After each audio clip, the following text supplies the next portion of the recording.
Alors, pendant que ça s'installe, le premier intérêt du génome, c'est qu'il permet d'identifier la très large majorité des mutations génétiques. C'est-à-dire qu'il permet à la fois d'identifier les mutations ponctuelles, les petits indels, hop là, et également les CNV, les variants de structure, et bientôt, c'est pour ça que j'ai mis plus ou moins, bientôt un certain nombre d'expansions répétées, parce que les pipelines bioinformatiques sont de plus en plus opérationnels. Donc finalement, en fait, ça permet de faire une seule analyse où vous faites en une fois l'équivalent de la CGH, du panel, de l'exome, et vous voyez toutes les régions non capturées par l'exome.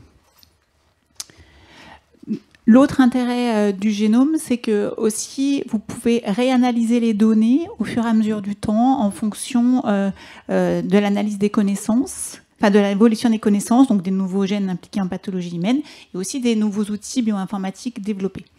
Donc par exemple, il y a cette publication qui maintenant fait une méta-analyse de l'intérêt de la réanalyse qui était dédiée à l'exome, mais c'est la même problématique pour le génome.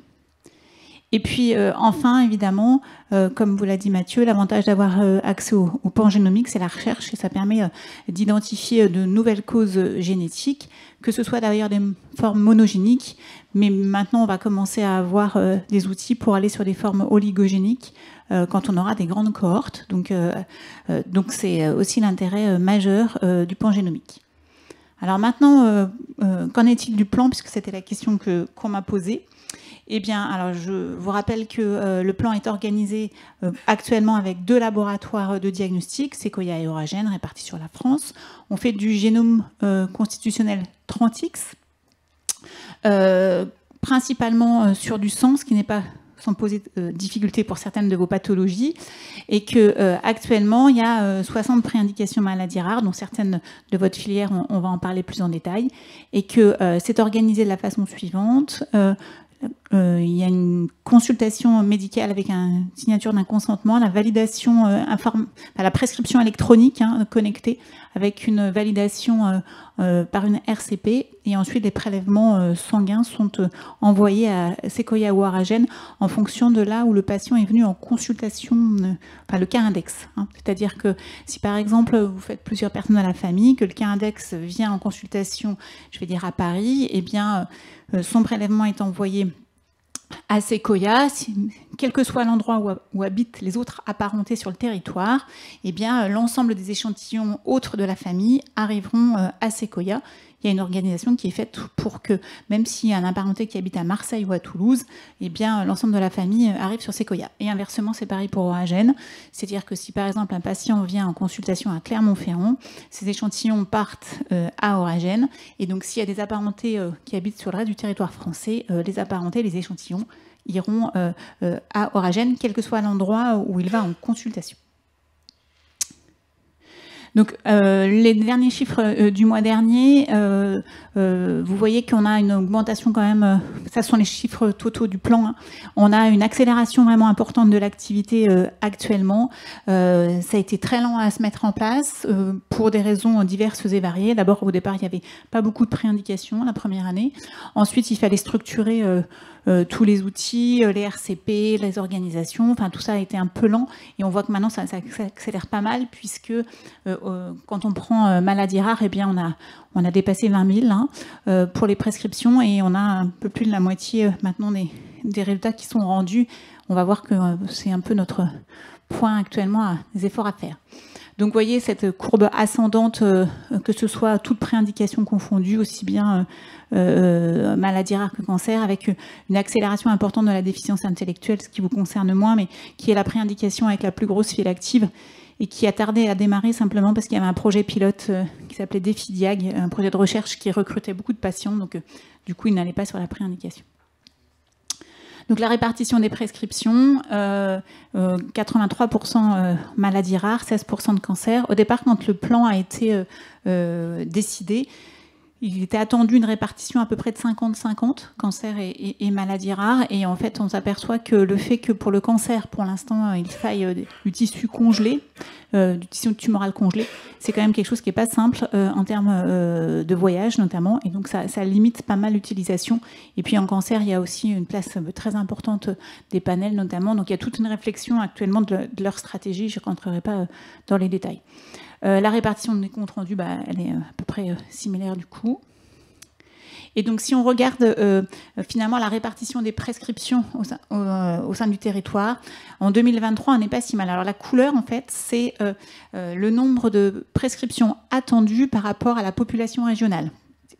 Et donc, on n'est pas si mal, c'est-à-dire qu'on est pas mal répartis sur le territoire. Vous voyez, si on prenait l'année dernière, il y avait encore des régions qui étaient quand même pas encore bien, je dirais, accessibles ou qui n'avaient pas encore organisé forcément très bien l'accès au plan. Et donc là, on voit que ça va beaucoup mieux. Et puis, il y a presque 2/3 des prescriptions maintenant qui sont en dehors de la région Île-de-France et en dehors de la région Aura. Donc ça veut dire que l'équité d'accès aux soins est meilleure. Il y a encore des progrès à faire, mais en tout cas, c'est meilleur. Donc voilà, l'ascension des comptes rendus, c'est pareil, ça a été au départ assez lent à démarrer parce que au départ, les laboratoires Sequoia et Oragen n'avaient accès, ne pouvaient demander qu'aux biologistes internes à leur GCS de participer à l'interprétation. Et on s'est vite heurté à une limitation des ressources. Et donc maintenant, il y a la possibilité à ce que l'ensemble des biologistes volontaires sur le territoire puissent participer, ce qui aide grandement. Donc, vous voyez, on a maintenant alors, au départ, on s'inquiétait parce que ça ne démarrait pas, puis maintenant, on a une autre question, c'est ça s'accélère et est-ce qu'on va pouvoir suivre? Et c'est une véritable question. Et pour autant, on est quand même loin de l'objectif attendu, parce que je vous disais, si vous avez regardé les courbes, on est à peu près à la moitié actuellement de ce qu'on a estimé être la cible attendue par rapport à... Pour chaque préindication, chaque filière a à peu près annoncé le nombre de dossiers qu'ils s'attendaient à avoir à étudier par an. Donc, le nombre de prescriptions est de plus 40% par rapport à l'année dernière actuellement. Et le nombre de comptes rendus est de plus 46%, avec du coup une évolution qui vraiment devient importante. Alors, maintenant, si on regarde vos préindications, donc notre collègue de Marseille vous a montré la capture d'écran du site. Vous avez un certain nombre de maladies qui dépendent de votre filière. C'est Mathieu qui avait fait cette diapo quand on a fait une présentation commune la dernière fois. Donc je l'ai réutilisée. Et donc vous voyez que parmi les maladies de votre filière, vous avez 5 préindications actuellement. Avec une répartition des dossiers qui est variable d'une préindication à l'autre, et puis qui est un peu variable, entre Sequoia et Oragen, avec ça, ils tenaient de vous montrer que il y a quelquefois des dossiers qui sont prescrits, et puis finalement ça ne va pas forcément au bout, ou bien parce que c'est pas conforme, ou bien parce que les prescriptions elles sont annulées. Donc voilà le détail, avec beaucoup de prudence pour prendre ces chiffres, parce que si vous regardez rien que la première ligne, en fait, mettre un pourcentage de résultats positifs quand on n'a que deux résultats, c'est vraiment inadapté. Voilà. On m'a demandé de vous présenter les chiffres, mais je vous demande juste de les prendre avec beaucoup de prudence, parce que pour l'instant, c'est pas du tout représentatif. L'autre question qui est extrêmement prégnante actuellement et qui devrait nettement s'améliorer en 2024, c'est l'accès aux données en recherche. C'est-à-dire que le plan a été construit pour que les patients puissent avoir accès en première intention au séquençage du génome en diagnostic. C'est pour ça que c'est 2 laboratoires qui rendent un résultat diagnostique, avec tout ce qu'on sait de cette limite, puisqu'il y a quand même beaucoup de choses qui sont entre le diagnostic et la recherche en génétique, avec des nécessités quelquefois de reclasser les variants, de réanalyser les données, etc. Et donc, il y a une infrastructure qui est en cours de construction, qui s'appelle le collecteur analyseur de données au niveau national, qui a pour objectif de récolter tous les données issues du plan France Médecine Génomique, et afin que les chercheurs puissent accéder aux données pour réanalyser les données avec des outils qu'ils souhaiteraient déployer. Ça a mis pas mal de temps à se mettre en place, déjà d'un point de vue administratif, parce que la France aime bien les trucs compliqués, et puis qu'en plus, quand on commence à parler d'accès aux données, on remet une couche de complexité à la fois technique, mais surtout, je dirais, légale. Donc maintenant, en fait, les finances sont arrivées, les fonds ont été débloqués, ça a aussi pris un peu de temps. Les locaux sont déterminés, ce sera à Paris, Santé Campus, et il y a déjà une équipe qui est en train de travailler, même si ils n'ont pas encore déménagé. Donc, donc ça, c'est l'équipe ressources je vais accélérer un peu parce que du coup, on a pris un peu de retard. Mais l'objectif est de dire qu'en fait, maintenant, tout ce qui est administratif est à peu près réglé. Il y a quand même des autorisations encore à demander, notamment à la CNIL, donc c'est quand même pas le morceau le plus facile. Et il y a une équipe qui est déjà en train de structurer le système pour pouvoir récolter les données pour qu'en 2024, ça puisse ouvrir. Donc il y a des conventions de transfert qui sont en cours entre Oragen et le CAD, entre Sequoia et le CAD, et puis aussi entre le CAD et l'INSERM, puisque ça va être dans un cloud HDS, et ça doit suivre les référentiels la conformité aux référentiels évidemment d'hébergeurs de données de santé. Donc tout ça a pris presque une année d'un point de vue réglementaire. Donc l'objectif est avant tout de réutiliser les données pour la recherche. Donc le principe est que c'est un grand centre de calcul dans lequel il y aura des bulles sécurisées qui seront ouvertes, et dans ces bulles sécurisées seront versés le set de données auquel les chercheurs demanderont accès. Typiquement, je vais vous montrer quelques exemples, parce que même si ça n'a pas encore commencé, ça fait plus d'1 an en fait, que la procédure est en place pour que déjà les équipes qui souhaitent accéder aux données puissent faire leurs demandes et qu'on puisse les accompagner pour, une fois que ça va ouvrir, ils puissent commencer. Donc, dans cette capacité de calcul, il y aura donc, les données du plan, par exemple, il peut y avoir demande d'accès à des données de plusieurs préindications d'une même région ou une préindication pour toute la France, par exemple. Et en même temps, dans cette bulle sécurisée, les équipes peuvent verser leurs propres données, c'est-à-dire que si, par exemple, ils ont déjà eu des projets de recherche avec des centaines de données d'exomes issus de projets de recherche, ils peuvent les verser dedans s'ils veulent faire en fait des analyses transversales avec à la fois les données d'exomes ou de génome, ou même évidemment si on fait des génomes en recherche. Il y aura aussi la possibilité de verser les données de RNA-seq pour s'il y a des gens qui veulent faire de l'analyse intégrée. Donc comment ça se passe? En fait, il y a un comité scientifique et éthique qui a été mis en place où les chercheurs déposent la demande d'accès. Il y a un formulaire qui est téléchargeable sur le plan, qui est pas très très long, mais qui est quand même assez détaillé, pour dire à quel type de données on veut avoir accès, sous quel format, qu'est-ce qu'on veut en faire. Enfin bon, je vous passe tous les détails. Il y a un comité d'éthique qui se réunit à peu près toutes les 6 semaines, qui étudie les dossiers et qui rend un avis sur la demande d'accès, donc où l'avis est positif d'emblée, ou alors il peut y avoir quelquefois des réserves, notamment des questionnements sur la faisabilité, parce qu'il y a une partie du comité qui est là pour étudier la faisabilité. Et là, du coup, on vient vers les chercheurs et puis le dossier est soumis de nouveau pour pouvoir être validé. Donc c'est pas tout à fait à jour, mais c'est juste pour vous montrer en fait déjà certains projets qui ont été soumis. Alors, attendez, je ne sais pas s'il y a une flèche. Non, il n'y a pas de flèche.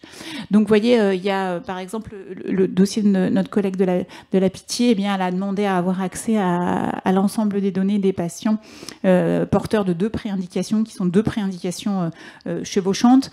Nos collègues de cardiologie qui ont demandé cardiomyopathie, il y a aussi des collègues de cancer, et puis il y a d'autres collègues qui ont demandé, en fait, à avoir, pareil, plusieurs préindications, avec des stratégies qui sont différentes. Par exemple, nos collègues de la Pitié, alors je ne trahis rien parce que sur le site, il y a un petit résumé de chaque projet, donc vous pourrez aller voir. Ils vont, pour le premier projet, faire tourner des pipelines pour identifier des répétitions de triplets notamment, puisque dans ces maladies-là, il y a de plus en plus de répétitions qui ont été identifiées récemment. Et puis Amélie, par exemple, à Strasbourg, a une stratégie de rechercher tous les variants des nouveaux pour voir s'il n'y aurait pas des variations candidates dans les nouveaux gènes. Donc voilà, il y a plein de choses qui peuvent exister et qui peuvent être intéressantes. Il y a maintenant, quelles sont les perspectives du plan ? Je vous montrais à l'instant qu'on est vraiment en croissance exponentielle là, depuis 18 mois. Pour des raisons économiques, Sequoia et Oragen, jusqu'à présent, avaient 4 séquenceurs NovaSeq 6000. Illumina, puisqu'on parlait d'Illumina tout à l'heure, hein, Illumina a annoncé la mise sur le marché de nouveaux séquenceurs avec une capacité supérieure, mais surtout avec un coût de consommable bien plus faible, puisqu'ils annoncent le coût de consommable du génome en 2024 à peu près $200 par échantillon, alors qu'actuellement c'est à peu près 1000. Donc il y a sur les 4 séquenceurs actuels, il y en a 2 qui vont être remplacés pour chacune des 2 laboratoires pour pouvoir baisser le coût de fonctionnement et le coût. Ça va légèrement augmenter leur puissance de séquençage, donc ça va permettre de pallier je dirais à l'augmentation actuelle qui est très importante, au développement actuel, au nombre de séquences qui augmente beaucoup, parce que là ils étaient presque à saturation. Donc ça donne une bouffée d'oxygène, mais ce ne sera pas suffisant. Et donc là il y a des réflexions qui sont en cours pour augmenter la capacité de séquençage en France, ou bien de continuer à développer Sequoia et Oragen en termes de capacité de séquençage, ou d'ouvrir d'autres lieux. C'est en cours de discussion, et il semblerait qu'il y ait un arbitrage qui soit fait et annoncé en début d'année. Donc pour l'instant, on n'a absolument aucune information. Ensuite, le verrou qui va être le verrou majeur à lever, c'est l'extension des capacités d'interprétation. Donc même si vraiment il y a un développement majeur des outils bioinformatiques qui facilitent l'interprétation, avec maintenant des outils qui priorisent les variants, même pour certaines situations, on peut même prioriser par rapport aux signes cliniques. Il y en a certains qui utilisent les codes HPO qui ont leurs limites dans un certain nombre de groupes de pathologies, mais qui pour d'autres sont quand même assez utiles.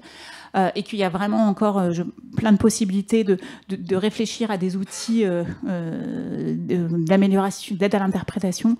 Malgré tout, le point actuel de blocage, ça reste la phylle active française, des professionnels biologistes qui sont agréés, puisqu'en France, il faut un agrément pour pouvoir analyser de la génétique constitutionnelle. Et donc là, ça reste vraiment le point de difficulté actuel, puisqu'on a une phylle active nationale qui est avec des biologistes qui sont bien occupés et qui n'ont pas forcément du coup le temps à consacrer aux analyses de génome. Donc ça, c'est vraiment un point d'attention qu'a actuellement le ministère de la Santé de façon prégnante. Et puis, quelles vont être les perspectives du plan de 2025 ? Eh bien, le plan, au départ, c'était maladies rares, oncogénétique, cancer et maladies communes, maladies complexes.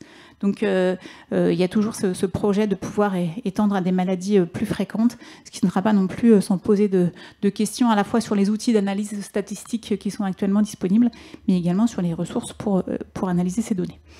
Développer des projets de recherche translationnelle au sein du CAD, et puis la mise à disposition d'outils. Et puis, il y a PNMR4 qui s'annonce avec un certain nombre de groupes de travail. Et donc, il va y avoir aussi un enjeu d'articulation vraiment prégnant entre PNMR4 et PFMG actuel et peut-être futur PFMG derrière pour lutter contre l'impasse diagnostique. Je vous remercie de votre attention.